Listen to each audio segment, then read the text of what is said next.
Tony Britton put together a beautiful piece, and what catches me the most, it's up there with Wolfgang Amadeus Mozart's pieces, together with other classical music. But the point that catches me the most has to be where we sing the champions. Classic tune. Classic tune. Gives chills. When it bells out on Champions League nights, it makes me wish I was a player. So sometimes, I don't know, Goofy. Well, it's one of those things that I think that makes the Western game so beautiful. If you look at how they brand everything, if you know the production, the details that go into the production, if you look at the fact that this particular tune resonates in millions of homes on Tuesdays and Wednesdays, I'm pretty sure the guy from Manchester United homes. Carlos. That's Carlos. United homes. I mean, but we spoke about the fact that the tune gives chills. Yeah. And this Tuesday we've got a fixture that's mouth-watering. But just before we were coming on set, I had to check something, and it gave me real chills. Barcelona and Bayern in the last 7 have produced 31 goals. Guess who scored more? Bayern. Bayern has scored 24 goals. You don't concede 8-2, 3-0, 3-0, 6-7-1. Oh God! I mean, that's amazing. Ridiculous. How do you concede 24 goals in 7 fixtures? And this is a fixture where last season, carbon copy 3-0 at home, 3-0 away. You go into this particular game with the thoughts that Barcelona have visited the Allianz Arena 5 times in the Champions League history. They've never won. Their best result has been a draw. You'd have to go way back in the 90s for that. What sort of mentality will these players carry to? Because it's a fixture up against a team that have been beating us for fun. If you're a player, you wouldn't want to play in this particular game. Well, like I said, I mean, this game has to be about not just the ability of the players. It has to be about the mental state of the players. And because, see, I've watched a couple of Bayern games this season. I watched the game against Stuttgart yesterday. Yes, I mean, you might be deceived by the results, but I think that if you watch Bayern play, the intensity with which they play, and then you look at key elements of their team, they are kids who have done damage to this Barcelona team. Somebody like Alphonso Davies, I mean, if you go back and rewind that tape to that 8-2, Alphonso Davies was made to look like a blend of Maradona and Pelé, you understand, with that classic goal that he scored. And so I think that it's about who is mentally prepared. And there are a lot of subplots to this particular game, but I think that Barcelona, they might want to go there for a revenge, but they do not need to put their foot out and expose the naivety in their team. Because, listen, I've looked at Barcelona. They are playing good football in the context of the Spanish league. Yes, they are getting results against Cadiz. They are getting results against some of these lowly Spanish teams. But when the Champions League arrives, it's the biggest stage. And then you expect your big players to step out there and make that difference. I mean, people have talked about the fact that Barcelona are scoring goals. They are not conceding. I've always made this point that the Champions League, forgive me, but it's about the names. It's about the names. It's about who plays who. You understand? So if you look through this Barcelona team, yes, there's Lewandowski, class player.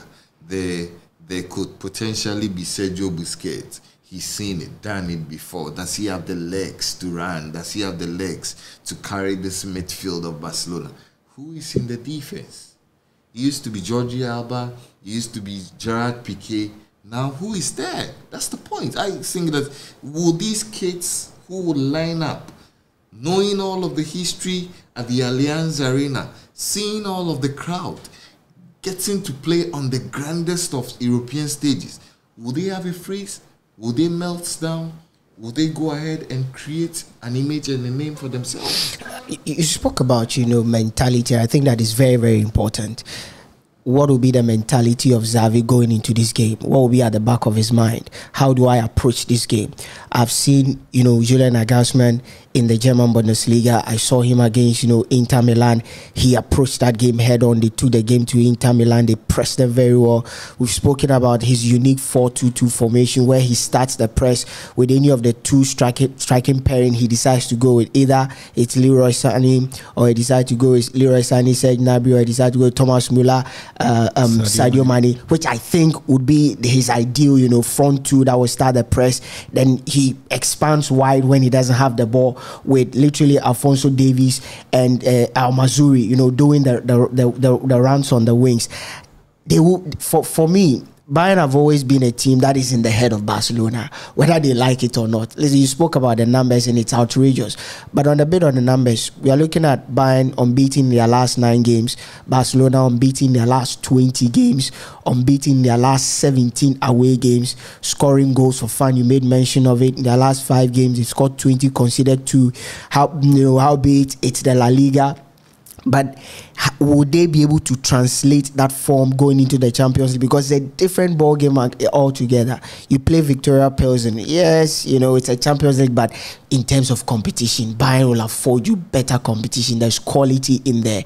I think that the team that is able to hold the midfield well, the team that is able to control the midfield, because since Julian Nagelsmann took over, there's a transition from playing Joshua Kimmich at right back to playing him in the middle to partner, Leon Goretzka in the middle, and they've been solid. Yes, they've had their issues in the Bundesliga, but like we're saying off air, they don't really, put out their arsenal when they are playing the Bundesliga. I insist, this game, I am expecting Xavi to go into this game with a lot of caution, because listen, this is all about, it's a league format. Amass the needed point to put you through, then hopefully you get a very good draw that will favor you in the next one. If they go into this game and they get a draw, as in relation to Barcelona, I think at the back of Xavi's mind, he will be okay with it. If Bayern drop points, I think they will rather see it as a loss than a win for them. I do not know what you think, but the subplot of Lewandowski returning to Bayern, would he share some insight to that tricks? Like, all these things happen. I think he would be an individual that would be the largest or the loudest voice in that Barcelona dressing room. Because this is an atmosphere he's played in, one as an opposition player from his days at Dortmund, and also as a player that was loved by them. That's true. He would go there and probably divide most Bayern fans, because you've got a cult who believe he's a hero, he's a legend. There's another who are also obviously upset with the fact that on how he left in an acrimonious manner. And that could be the missing piece in helping Barcelona finally get something out of this time. I agree. Because you look at his form in the La Liga. 9 in 5, 11 in 6, including the other friendly games that they've played as well. Like you mentioned, that's a tally that everybody would want to go for, considering the fact that Bayern have also been leaky. They've been conceding goals in the Bundesliga. They are not as resolute. It's one area he will look to exploit. And let's not forget the centre half pairing, except for Matthias Delit.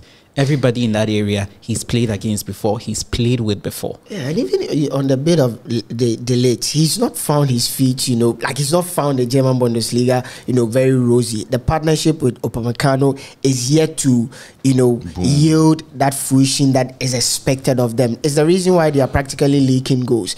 And you made mention of, how the two teams set up. We've seen Barcelona and how they chop and change. I'm expecting that, for Bayern, like I spoke of their 4-2-2, but Barcelona will go with their 4-3-3. It's the midfield pairing that I'm a bit, wondering. Would he decide to go for good old Sergio Busquets, Pedri, Gavi, or he will decide to play De Jong, who will be catastrophic if he goes with good old Sergio Busquets. I agree, because he'll be a Turan. He'll be murdered in that midfield. So what would be your ideal midfield pairing? I would probably put in Frankie De Jong. Frankie with who? Because he has the energy to burn. Frankie, Pedri, Gavi. You could do Frankie, Pedri, Frank Kessie to provide you some bit of steam and shield for that defense. If he plays Sergio Busquets, Barcelona on another way, they are way to another mauling. Who wins this? I'll go for Bayern. considering the fact that Barcelona have never won in their last 5 visits. Who is this? Bayern over 4.5. Oh, that's crazy, man. Bayern over 4.5. Let me play the devil's advocate. I think that Barca will surprise everybody. Bayern over 4.5. Oh, Barca. Minimum 4-1. Let's see what happens on Tuesday, but it's going to be an amazing game as always. But guys, what we always say is that subscribe to Sports 101 on YouTube. Your comments are very much welcome as always. And we are shooting from Red Mango apartment in the Western region, Ghana, Takrady to be specific. If you need a place to spend the weekend or, a place to relax, Red Mango is the place to be.